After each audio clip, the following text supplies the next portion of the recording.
I always break smokers down into kind of car parts and the functionalities of cars and stuff like that. So on a drum smoker, for instance, here, soon we're talking drum smokers, your intake or intakes on there, if you have multiple, that's your gas pedal. That's allowing fresh oxygen into the fire. And your fire basket or charcoal basket, whatever you want to call it, is your gas tank. So you only have, that's your fuel. You only got so much fuel, and once it's gone, it's gone. Welcome to the Pitmasters Podcast. This is Rusty Monson. I'm Anthony Lujan. Today on the podcast, we've got Trevor and Jared from JQ Competition Barbecue Team and Salt City Drum Smokers. We're going to talk a little bit about their company and drum smokers in general. So let's do it.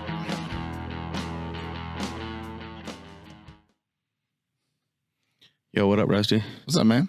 Not a whole lot. Just enjoyed this cold week here in Utah. Yeah, it dropped like crazy, like it saw a state trooper. Yeah. Speaking of state troopers, did you see any on your road trip? No, but I did go to Montana. We were heading up to our final competition of the season, and it was a long drive. It was 12 hours. We took the wife's minivan, which is funny because first of all, we were able to fit everything in there. Second of all, my wife's minivan, her license plate says Mom Boss.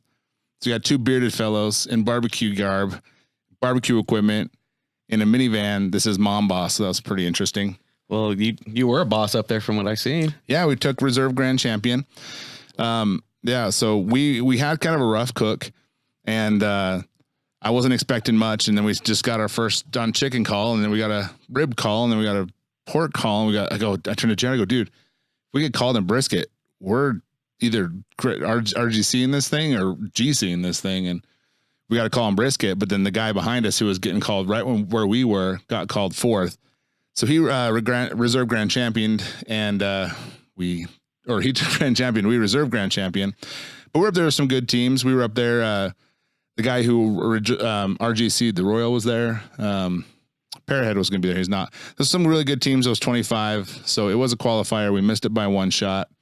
I feel good about it though, and Montana was cool. It was I guess some record storm was happening on the west side. We were on the east side, so basically rained the whole time we went back. So it was 60 miles an hour winds and torrential downpour. But it was super fun. I'm glad we went. It was just Jared and I. Chad sat that one out, and we couldn't fit anyone else, so we couldn't take you. Yeah, it's all good. Well, you know what's awesome though? On top of that, you could be Rookie of the Year. That's unofficial results. Yeah, Rocky Mountain Barbecue Association. There's a few teams going for it, and that's the reason we went to Montana was to get that. So we went there to turn in meats basically and RGC'd. So unless some of the teams do well in Westminster coming on the October 19th, if anyone wants to sign up, I think there's still 4 spots there, Westminster, Colorado. But if those other teams do, they have to do really well to beat us, but we could be Rookie of the Year for the Rocky Mountain Barbecue Association, which would be super cool because we get a traveling trophy with our name on it. And then when that goes to the next team, we get our own stationary permanent trophy. So that's cool too. So very awesome. Yeah, I heard you cooked some burgers this weekend. Well, I didn't cook the burgers. I had a buddy, Chris, he cooked them up, and dude, these burgers were amazing. Like, it was just a normal over-the-counter patty, infused patty, but the thing is he took it over the top. Like, he sauteed these onions and like mushrooms and everything like that. But he had a genius idea. I never thought of it. But what he did is he laid down some cheese on top of the burger, put the sauteed what am I trying to say? Onions and mushrooms. Onions and mushrooms, and then put another piece of cheese on top of that. Oh, yeah. So it kind of locked it in, so every bite was just had that in it. But he had this sweet heat sauce that he put on the buns, set it off completely. Sweet heat? Yeah, it was like a sweet heat jam, spicy jalapeno sauce. I don't know what it was, but it was just amazing. I've been thinking about it all week. Nice. Yeah, and then I cooked some of the best tri-tip of my entire life with the barbecue, and I think the burger took the show. Dang. I love a good burger. Yeah, it was amazing. All right, well, let's get these gentlemen in here. Yeah, let's bring them in. Let's talk about JQ for just a second. On our end, we've been competing for a year. You've been competing longer. I just met him this year for our first competition. We're Salt City Barbecue. They're Salt City Drum Smokers. So when we rolled up, I think they had a heart attack. Like, crap. So right from the get-go, they were super nice to us as a team. A lot of advice, always willing to help out. Anything that we needed to, we had a question, it was like, hey, what's going on there? We're really open and willing to share all of, not secrets.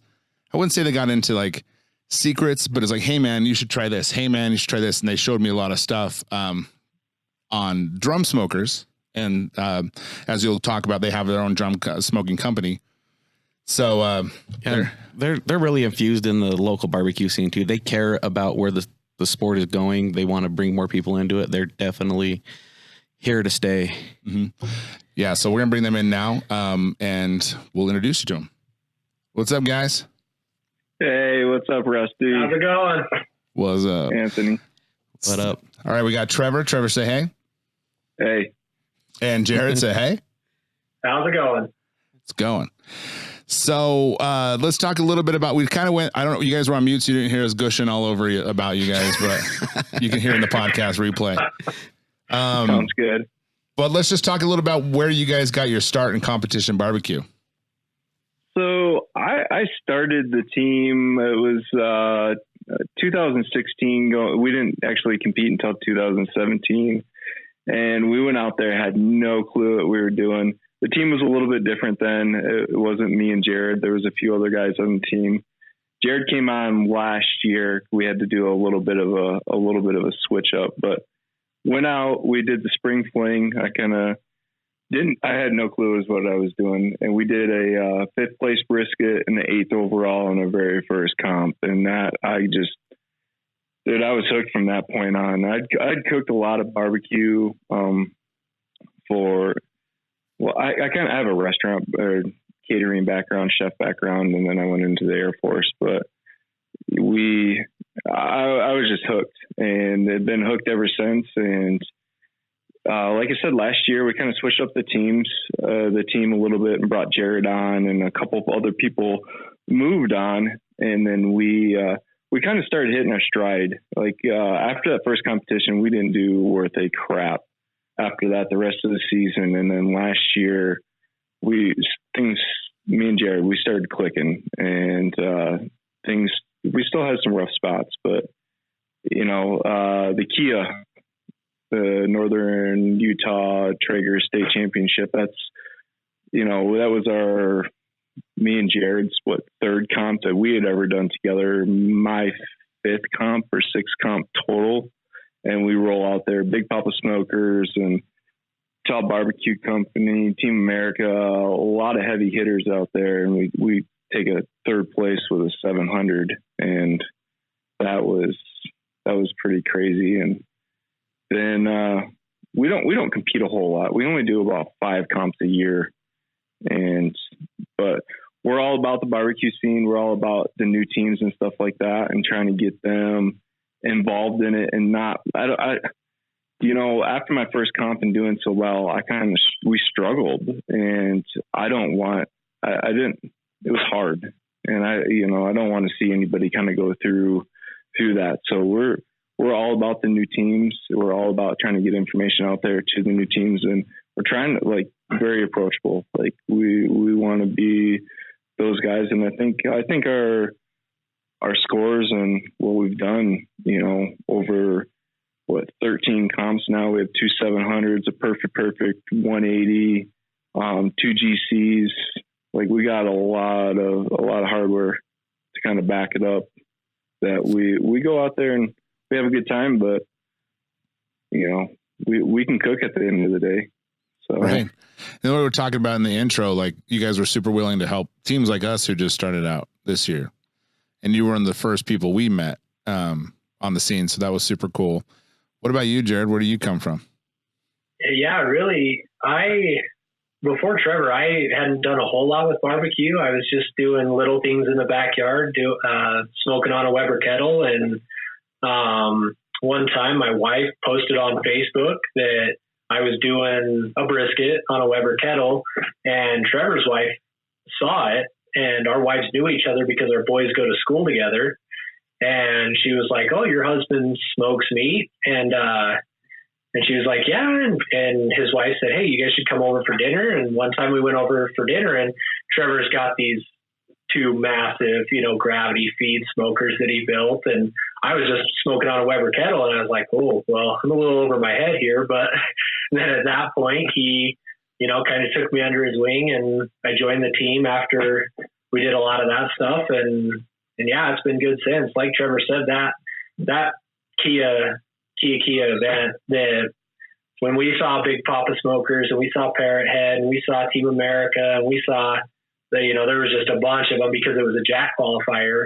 We were like, oh boy, we just want to get a call. If we get one call in one category, we're happy with that. And then, after I think we got a call in pork, we were like, and, Trevor was going to getting trophies and stuff. We just started losing track. We're like, what's going on? And yeah, next thing you know, we're getting a 700 and taking third with a 700. So yeah, I remember that comp. That comp was brutal. It was definitely a fun one. Well, I judged that one, and that was some of the best food I ever had. I was like, ooh, I didn't know it was hard. I don't think I tasted a single bad piece of meat that day. So that was a good one. Yeah, that's the thing is with these local comps, man. There's some ringers out here, man. You go to a comp that's got 25 plus teams, even up to 35, 40 teams, and there's really only maybe 8 to 10 that really have a chance of probably winning it. And our Utah barbecue comps, man, you can have a 15 place comp, and out of the 15 team comp, they're smaller here. And 10 of those guys can cook their ears off. They'll cook you under the table any day of the week. So like it's no joke, coming out here and cooking these things. Like the competition's tight, and I think a lot of teams they've stepped their game, their game up. We've stepped our game up, and it's tough. It's tough out there, Yeah, definitely. Like that's one of the things that kind of make me nervous about the Utah barbecue scene is that there are so many tough teams. It kind of makes it kind of scary for the new guy to come in, but the new guys out there, please come and compete, and we will all help you guys get to that level. You have to start somewhere, right, Rusty? Like, yeah, absolutely. And like we've always said 100 times before, the teams here are super helpful. For example, Trevor and Jared both, like we were talking at this past Kia one, not the one that you guys are talking about, but the one this year. And we're all like, hey man, and Trevor's come with this idea, like, I want to do this backyard comp where we're all mentoring dudes and stuff like that. So again, man, reiterating that whole thing, anytime you guys want to come cook out, we're here. Everyone's here for you guys. So if you're on the fence, you're a little scared, just reach out, man. Just show up to the comp and walk up and say, hey man, and we'll welcome you in. Yeah, I'm always inviting to let people come and hang out with me all night too, because it does get boring. Right. At 2 a.m. That's why you got to go hot and fast, man. I know, man. I don't know, but yeah. We get breakfast rolling at 6. What's up, guys? I'm over there just like 8 monsters deep. Sleeping on your feet. Yeah, exactly. Speaking of hot and fast, let's get into these grills. Your drums, man. Let's talk a little bit about those. Where did that idea come from? So where that idea kind of came from of doing our own drums is I remember this cook pretty distinctly for Jared. He was cooking some ribs for a family get together and everything like that. And he had to run to the store to grab something. And he came back and those ribs were, he was cooking on a drum. That was kind of his primary cooker at the time. And he came back and those ribs, he was gone for what was it, 20 minutes, Jared, or something like that? 25 minutes at the most. And those things were toast. Those things were just... Like I couldn't scrape it off. Like they were done. They were beyond jerky? Beyond jerky. It's like the wife and kids will eat it, but they shouldn't have. You could have just added it to the charcoal for your next round. Yeah. Just throw it in the fire basket and call it good. So after that cook, like it really got me thinking, okay, drums, we love the flavor on them. And at the time, we were the only team. I mean, all through last year, we were the only team cooking on drums. Like there was nobody. Matt, I think with Crooked Pigs, he started cooking on them towards the end of the season and stuff like that. But we rolled out there with drums, and everybody's looking at us like, what the heck are these clowns doing? Like nobody had them. And here in Utah, there were some teams that were traveling from out of state that would come in with them and everything. But in Utah, nobody had them. So with that cook and that Jared had, I was like, these things are not made really for a backyard cooker. I was like, how can we make a drum into something that you can use not only on a competition circuit and win, but also walk away from it and walk away from it and be able to entertain at a party and not constantly have to watch it like you're watching an offset and throwing a log on an offset. So that got me thinking, and I have a maintenance background, a sheet metal fabrication background in the Air Force. That's what I did for 13 years.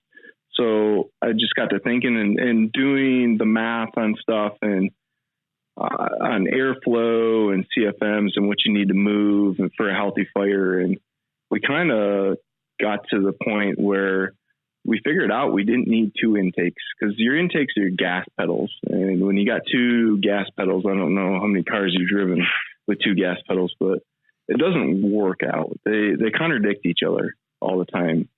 And then we started looking at the center, doing a center exhaust on it too, because if you map the airflow on drums and stuff like that, a lot of the air is just going straight to the back and straight up out to the exhaust.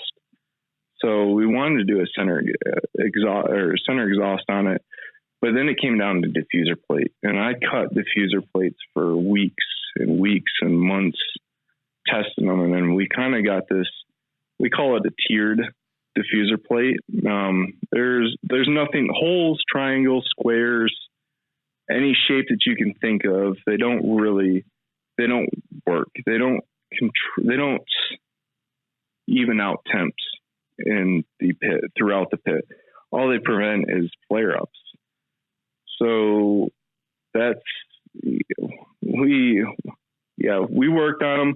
Every Tuesday I'd have Jared cook on the one that I liked, that I made that week, and he would give me some feedback on it. And finally we figured out this tiered diffuser plate we had worked. We did some more minor adjustments to it on some different heights and stuff like that, and some different diameters. But we were cooking biscuits from the two racks. It has two racks in it, and the biscuits were coming out, I mean, almost from the bottom rack to the top rack, almost identical in doneness. And that's kind of when we realized that was kind of the wall,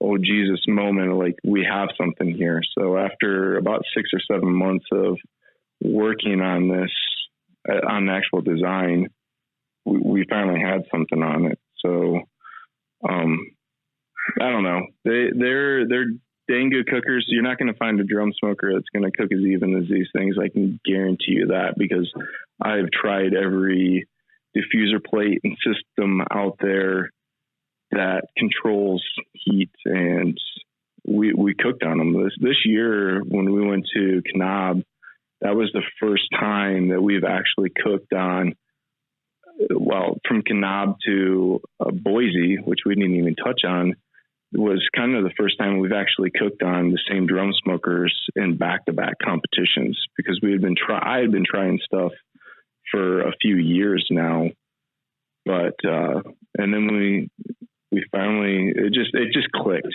Like the whole thing came together and clicked. So Matt from Crooked Pigs uses them. He GC'd in Grand Junction using your drums, Colorado. Yep. And you guys GC'd just recently in Boise, and you guys got your invitational invite using your drums, obviously.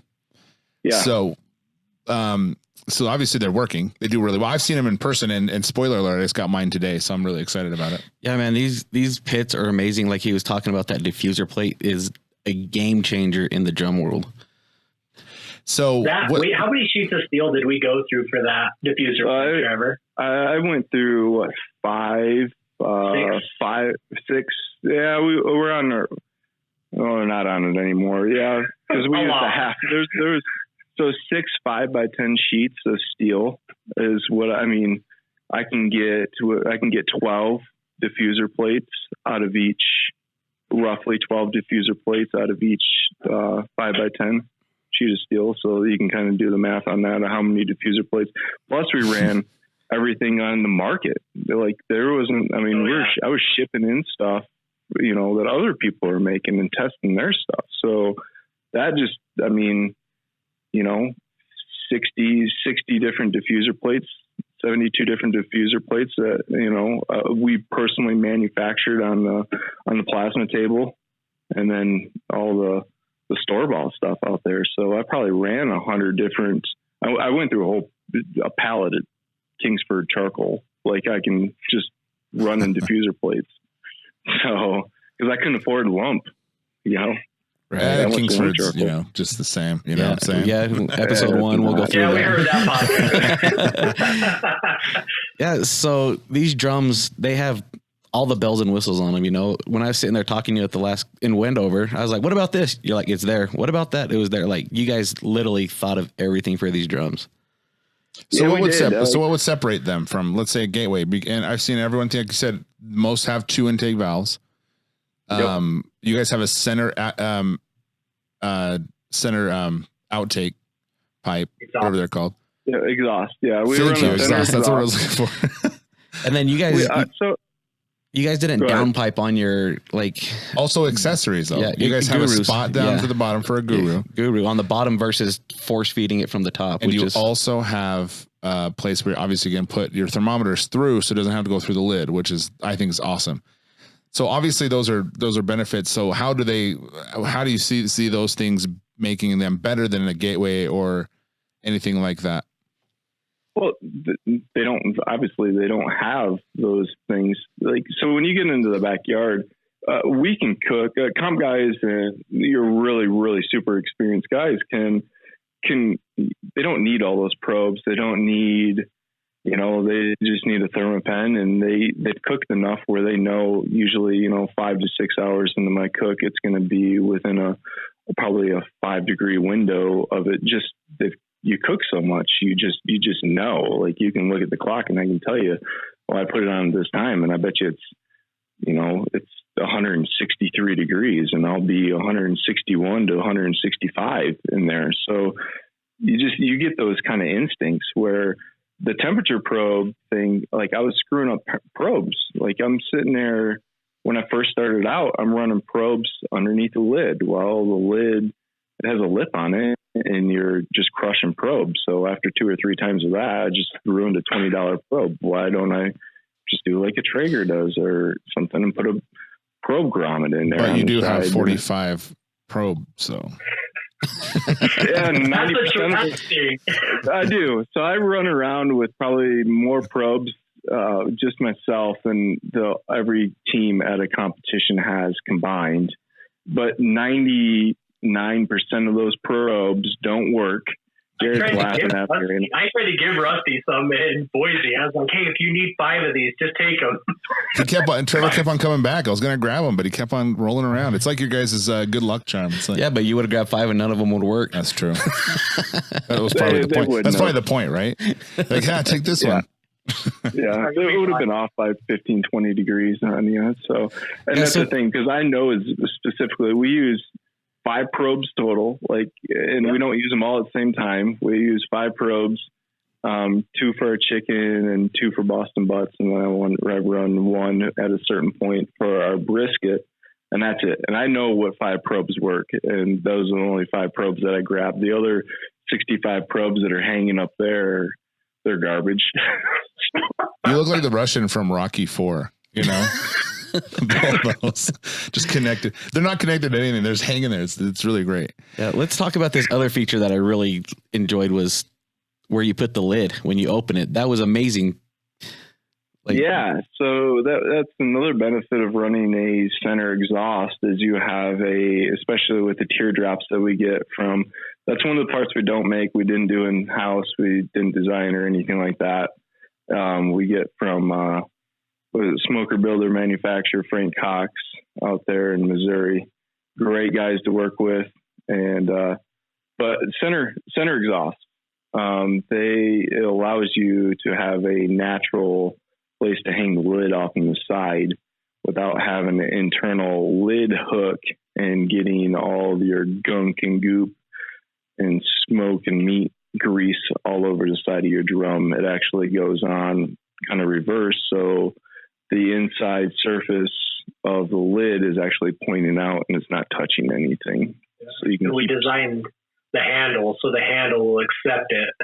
Yep, and that's why we have that curved handle instead of like a square handle. Is it gives it a nice, that side handle gives it a nice resting place for that lid and everything like that. The connection at the bottom you guys design that specifically for a certain kind of temperature monitor, or does anything work? Well, we designed it specifically for the barbecue Guru. We've been using Gurus for a long time, and it's what we're comfortable with, and it's kind of what we were comfortable building a port specifically for it. There's a lot of other things coming out. ThermWorks, they're working on some stuff, and they will have adapters. We've talked to them. They will have adapters that will eventually work with our drums. Flame Boss, I mean, if I can speak here. They also, you can get an adapter to, and you can run their stuff on ours.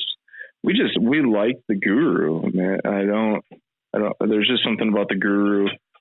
It's been out there. Its name is good, and we know how to use them, and that's just kind of what we stuck with. Because there is some, when you're running a Guru or any kind of auto temperature control system on any kind of pit, there's certain things you have to do to make it work. It's not going to, on a drum, especially a Guru or anything out in the market, you don't need that many CFM. The smallest Guru fan's like a 10 CFM fan, and you only need about 3 CFM. So you have to choke that fan down, and then you also have to choke your exhaust down, because you're no longer creating a natural draw, and that's what the exhaust pipe is for, is to create a natural draw on it.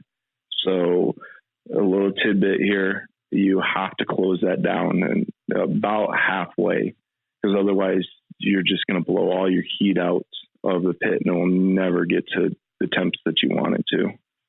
So I'm halfway, and I'm closing my intake completely. Your intake is going to be closed completely. Yeah, but you don't need that anymore. And then on the Guru, there's a little slider plate on the actual fan itself. You're going to take that and run that and close that down halfway also. And then your exhaust on top of the lid, you're going to close that down to about halfway. And that thing will purr, it'll run as long as you want it to be honest with you. So. Nice. So with running it as long as you want it to, is your basket, is it a 20-pound basket, or how much fuel can we add this? I mean, yeah, you can put 20 pounds of briquettes in it. You're going to get probably about 10 pounds of lump charcoal in it, just depending on what kind of lump charcoal you're running, how big the pieces are and stuff like that. So, but it's going to, what did we cook? We cooked, I shut it down after it was getting close to 30 hours, and there was still charcoal in the basket after we'd shut it down and opened it back up. So they will run longer than you need them you could go low and slow if you wanted to. Oh yeah. That was another benefit we didn't even kind of touch on. You were talking what sets us apart from a gateway. That was the other thing. A gateway, you cannot get below 250 degrees and have it run clean. Like, it will not. It struggles. I can barely get to 290. Yeah, that's what 250 is. Like, you got to know what you're doing, and you're going to run it's going to be a dirty fire. So going to the single intake, it's still, it allows you to have a clean fire, and it allows you to run the pit at a lower temperature. We were running our pork at the beginning of the year. We were running that at 215, 220, just depending on ambient temperature outside and stuff like that. And it was running perfectly fine at that, and nice and clean and no issues. I mean, we took a first place pork right out of the gate this year. So running a low and slow pork. GC at Spring Fling with that, running it that way. Yeah. Yep. We were just shutting. We still had our old drums there. We had developed the new drums and stuff like that, but we hadn't taken them out. But we were manipulating our gateway clones, I'll call them, to run like the current Salt City drum smokers run. So you made a gateway clone to work on your drums that were, yes, we did, just for practice and getting the idea down for drums. Yeah. So I like to build everything myself, and I always have. I mean, I really, besides my Traegers, I haven't owned in the last 6 years. I haven't owned a pit that hasn't been made by me. Besides the Traegers, and one of those we won, and the other one I did my Timberline. I did buy that one. So I love pellet cookers, dude. They're a great smoker. Like, I'm not going to you're never going to hear me knock a pellet smoker.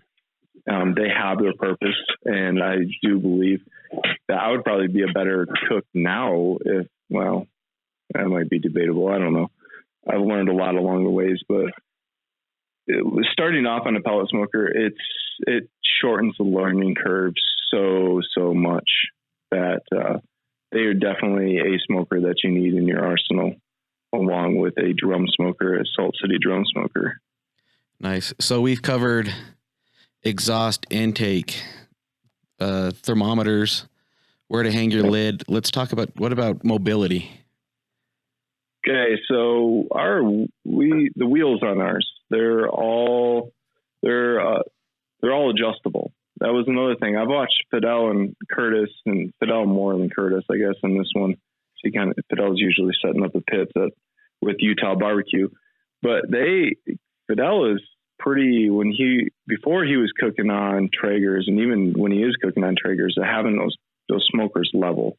I never really cared too much about it, but there's a lot of guys out there that swear that you need to have your pit level, and the wheels on them, we made them adjustable. You can take the wheels off if you don't want them, if you want to put it in one spot, or you can actually screw in feet. They make feet that you can screw into them too, if it's going to sit on the deck or something like that, or a patio, and you're not going to be wheeling it in and out. You can put some feet on it, and you can level it out. It gives you the capability of leveling the smoker out no matter where you're at. So you have about an inch and a half of adjustment on each one of the four wheels. And then you got some locking wheels and everything like that, so you can keep it where it needs to be. So let's just say that I've just got a drum smoker. So I'm Jared, right? I'm starting out and I'm smoking on these drums. What is some good? So what am I doing? What's the difference between drums? When you go from like a gravity feed to a drum, or you're going from a pellet cooker to a drum, or you're going just from nothing to a drum, talk to me about how some tips you can give someone that's coming into the drum world to make them a better cook right out the gate. Jared, you can start on this one.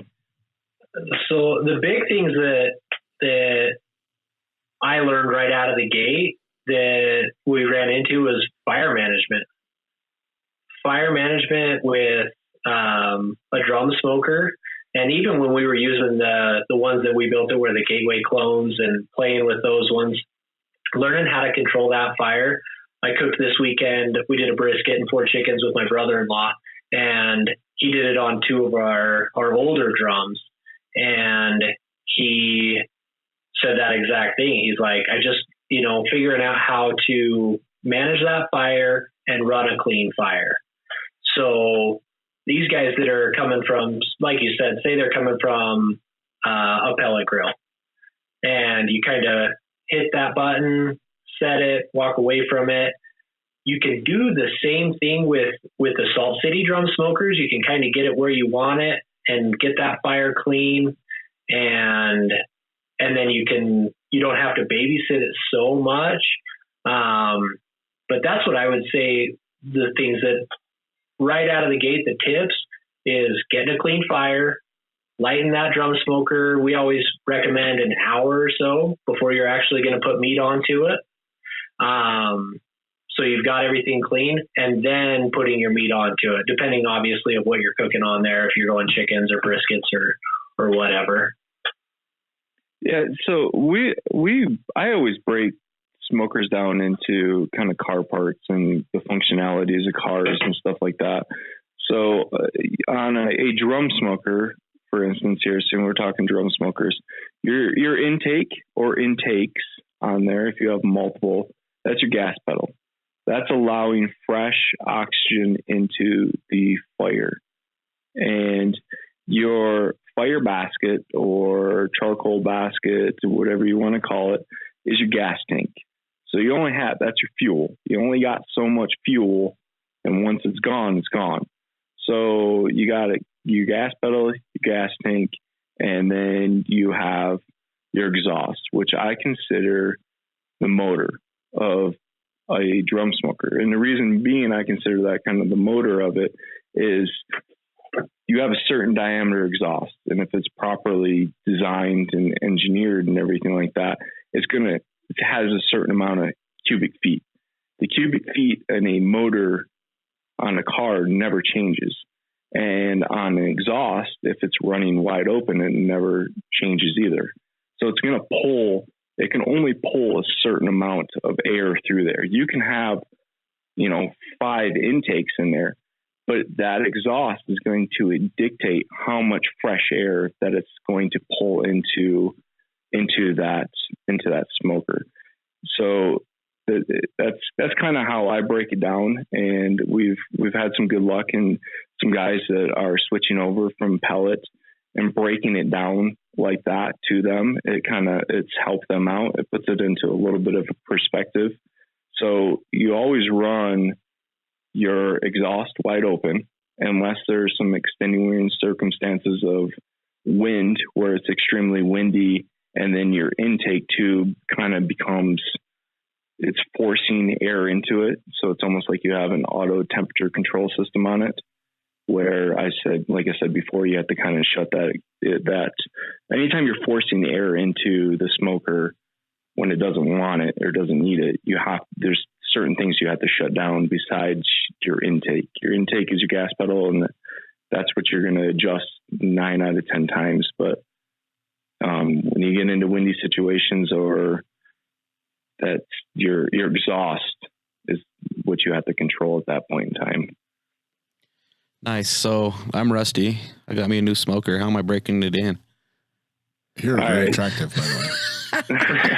Thank you. I appreciate that. We like to run it. We like to run ours at about 300 degrees, 350 degrees for a few hours.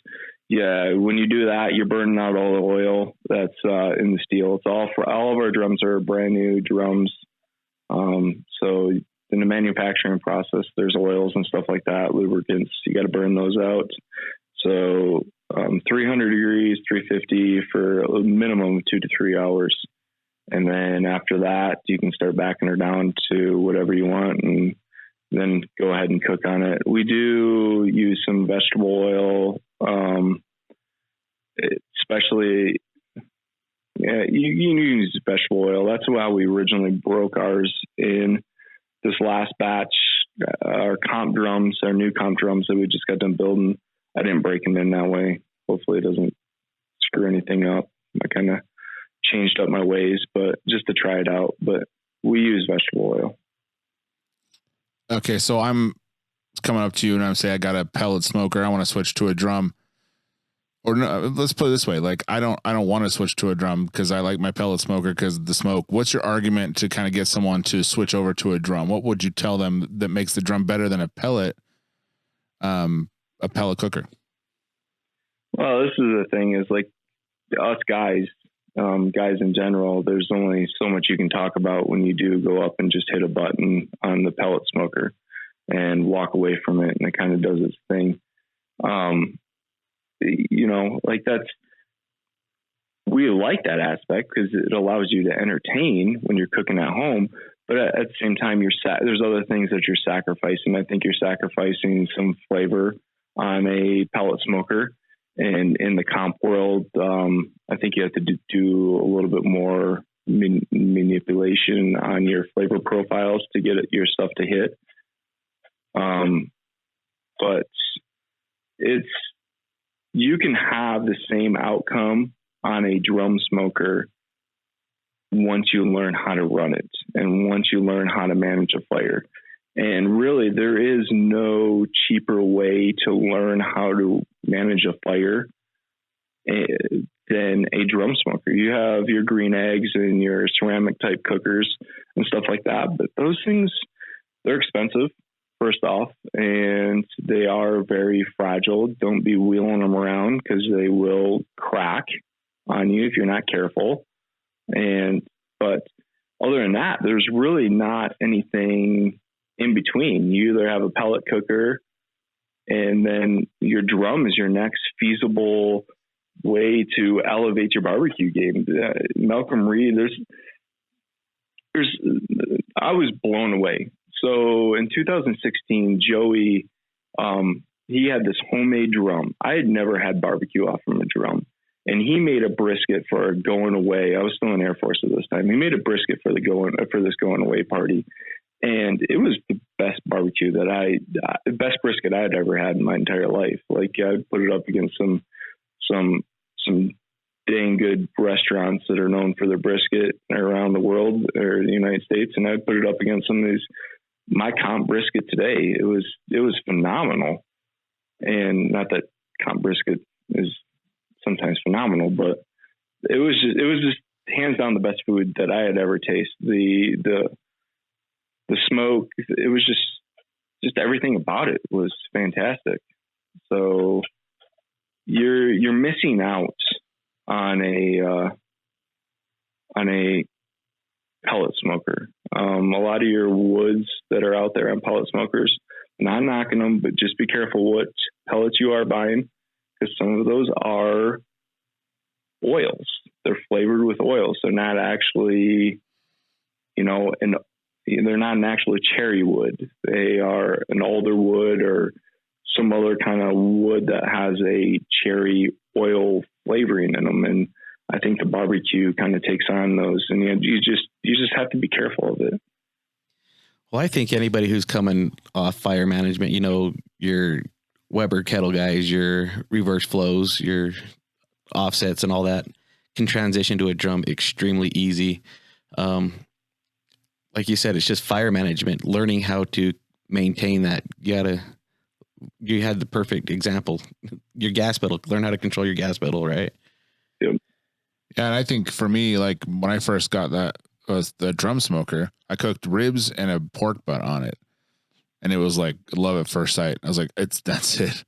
I'm drum smoker forever. I had just bought a good one, Marshall, and I got the drum, and I felt like, like the ex-girlfriend or something like that over there watching me with my new girlfriend, So, but I had that I had that pork butt and that rib, and there's nothing like it. And I have my Yoder, and I love my Yoder, but man, I'll cook chicken on my Yoder, and I'll cook other things, but I'm not cooking brisket ribs, and I'm not cooking pork butt on that. I'm cooking them on my drums because the flavor is just it's so better. So better is a word.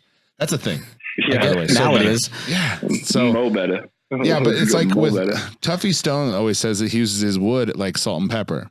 And I think you limit that ability to salt and pepper, quote unquote, your food with a pellet smoker.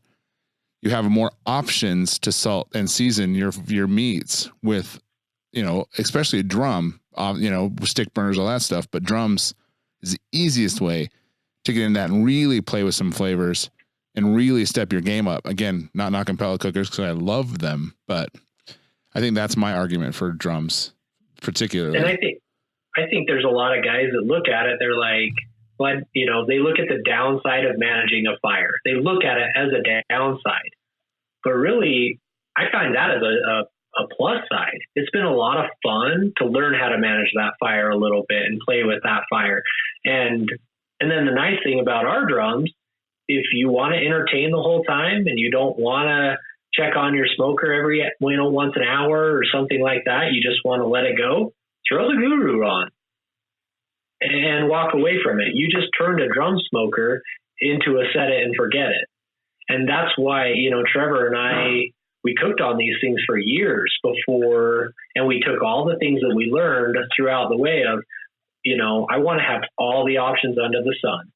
And that way, if I want to cook hot and fast on it for a comp, I can do that. If I want to cook low and slow on it for a comp, I can do that. If I want to manage a fire and mow the lawn and drink a beer and do all that next to it, I can do that. All of that can happen with, the way that we've designed it. There's all of those options. And that's my sell too. I love, a pellet smoker too, but like you said, Rusty, the flavor profile, especially on your big meats, when they're on there for a long, long time, you can't get, it's the charcoal, you just get that out of charcoal. Yeah. I mean, also go ahead. Yeah.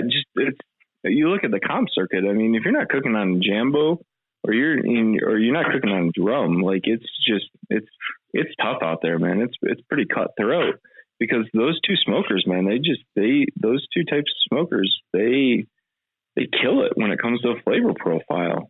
It just, plus ease of clean. I just had an argument with a friend of mine about, he liking Traegers and such because how easy they are to clean or light. And you walk out and you flip on a switch, Yeah, you got to put pellets in. But, man, if you have everything handy, there's not much more you're doing to get your drum smoke up. Today, I was cooking for a pairing at a brewery. I walked out 6 a.m, threw in my coals, threw in my Weber wax pellets and a couple cherry chunks, and I lit it up and I walked in the house, easy breezy. And it was all sitting right there. It took me all of 3 minutes.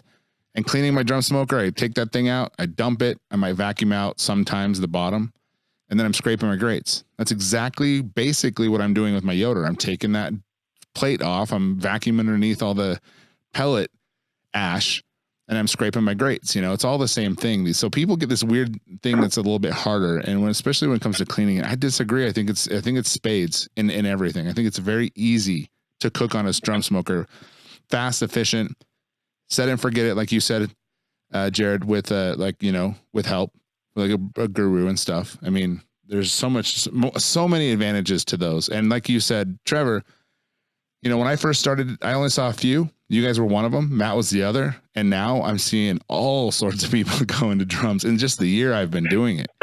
And it's because it's working, and it's because it's good, and it's because drum smokers, they're like the mini Jambos, man. You can get all that flavor out of them.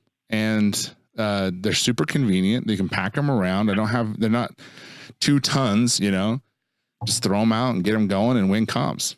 Yeah, I want to touch a little bit on you though, Rusty, about cleaning and your grills and everything like that. Number one thing that I always promote is grill maintenance. It doesn't matter if you have a little backyard charcoal grill or you have a high-end Jambo. If you don't maintain that grill, you'll never get good results. Maintenance is huge. I agree. I feel bad for my Marshall because it gets neglected so often. Like I said, it's the ex-girlfriend, and who wants to love on it. But I do my pits. I'm cleaning out my drums constantly, like all the time. Every week I'm cleaning them down, seasoning them back up.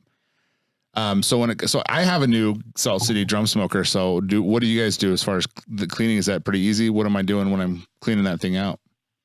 So what we like to do, I like to run oil dry in the bottom of it, to be honest with you. So it collects all the grease up and everything like that, and you can just vacuum it out. It's quick, easy.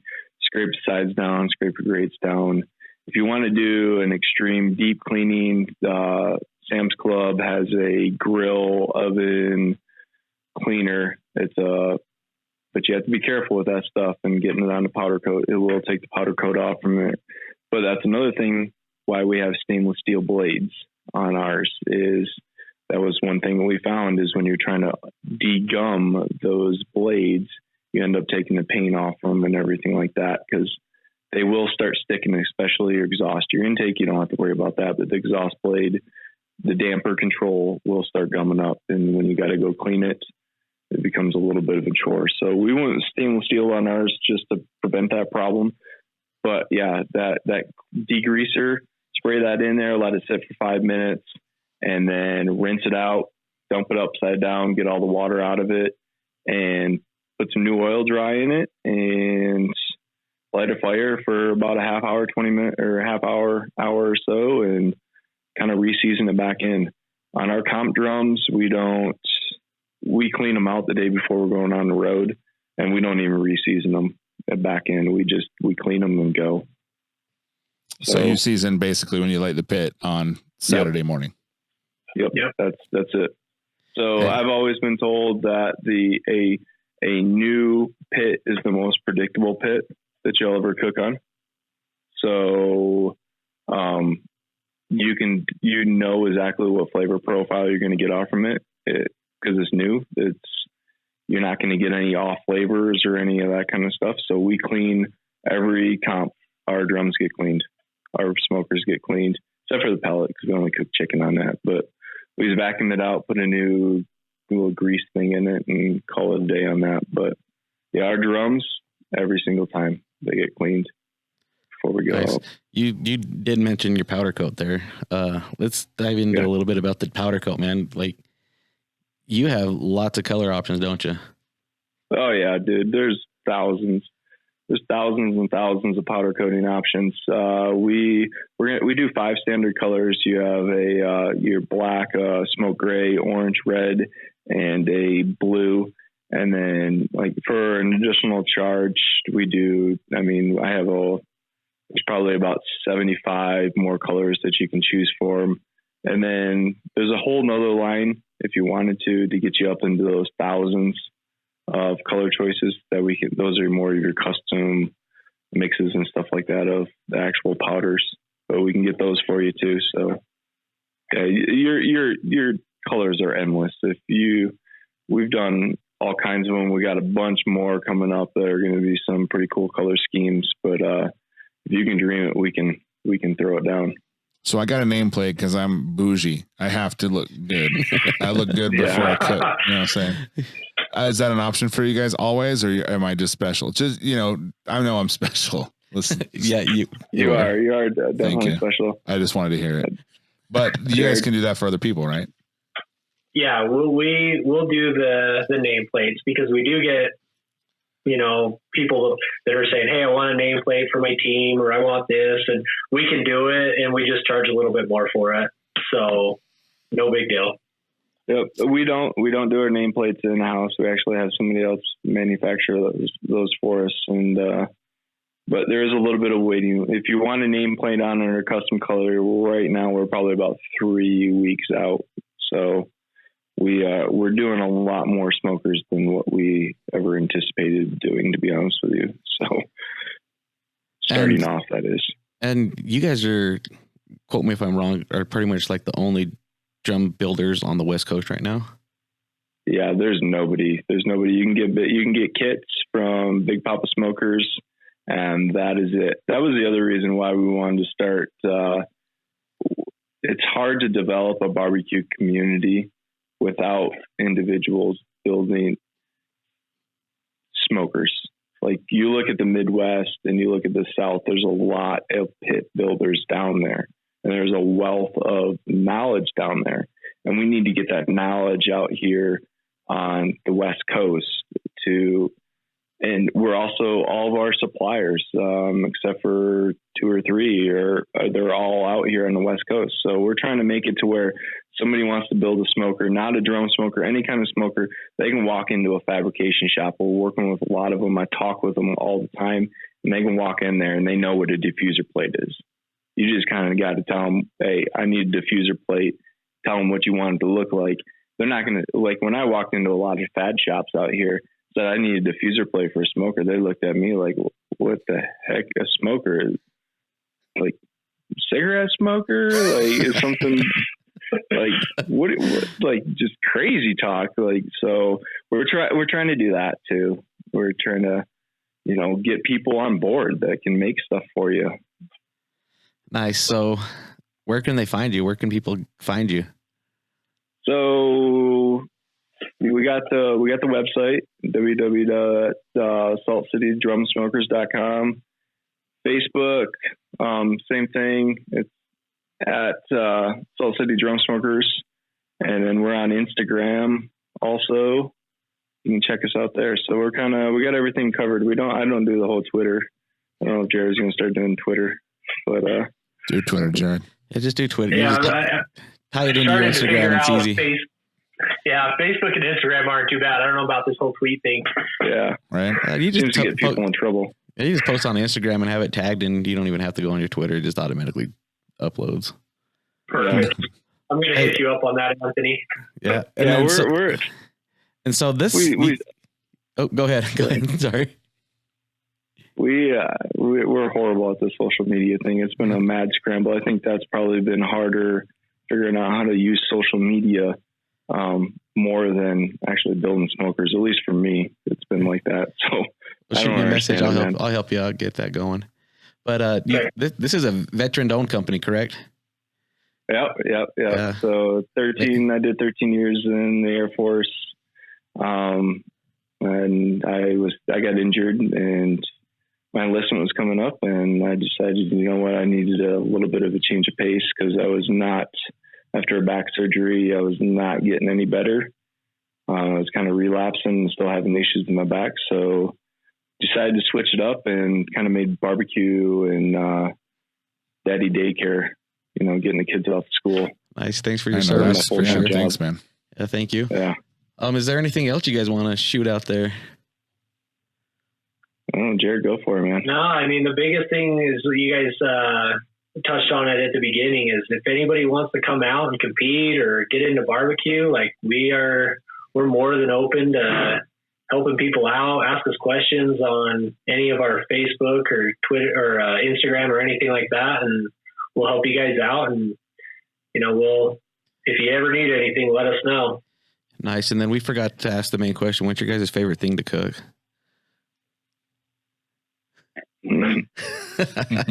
Oh my gosh, I don't know. That's pretty difficult. My family they start to complain, but I could eat ribs pretty much consistently and not have a problem with it. That's why you're the rib cook in the team. I know. The rib Jared's been nailing it on the ribs, man. He's kind of taken that thing in the ribs and ran with it. He's got those things dialed in for us. So for me, I like cooking it all. It's not really, there's not a single meat that I particularly like more than another. It's more of continually broadening my horizon on different things and different twists and different flavor profiles and different challenges. Every time you cook, you got a different protein off from a different animal, and you got to work with it. So, and kind of finessing that into a quality product at the end of the day is probably more of what I strive for. Right on, guys. Nice. Well, I look forward to kicking you guys' butt on the competition circuit next year on your own drum smokers. Hey, I'm coming in there too. Yeah, so that'd be awesome. Coming in hot too. I'm pretty consistent on pork. We have to get a Salt City drum smoker. Just gotta get three more meats in there. Yeah, well, my brisket is actually doing pretty good. I made some tweaks on my pellet grill to make that happen. So, all right, guys. Well, it was a pleasure having you, you. and we'll have this up in a couple of days. And you guys, good luck to you in the circuit, and good luck to you in your business and all that fun stuff. And sweet, but so have a good one, guys. Thanks for coming. I appreciate it. Alrighty, thanks for Salt City Drums for joining us.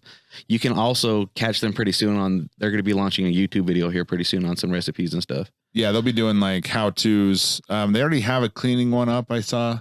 I think okay, so they do. Right, or how to light the pit, I think is what it is. Okay, right. They also have a class at Barbecue Pit Stop coming up in Layton on October 10th. And they go over charcoal cooking and a bunch of stuff. They'll have their drums there.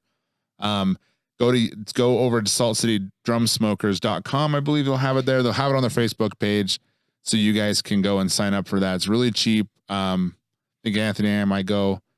So I know a lot of people are going to go. It's going to be a great little class. So check them out there. Look for their YouTube videos. You can find us, the Pitmaster Podcast, on Instagram, on Facebook. Now Anthony's got us up on YouTube. So he puts them up when I'm not lazy and want to send in the link. So those come up a couple days after.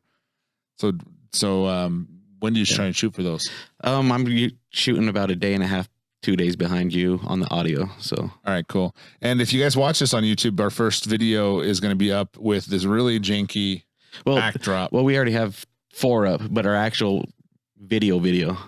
Oh, I know, with us, our pretty faces. Yes. But don't worry, guys. It's going to be less making a movie when you're 5 years old, a sci-fi movie in your basement look, then yeah, it'll get better. Time. We just kind of winged it. Like, let's do this. And we'll come along. All right, guys. Well, that wraps it up. So stay tuned next time. We're going to talk a little bit to some KCBS judge and kind of get a feel of what they go through, what they look for in judging pro competitions, and go through some KCBS rules and just generally talk KCBS and rules and judging. Yep. All right, guys. Thanks for listening. See you next time.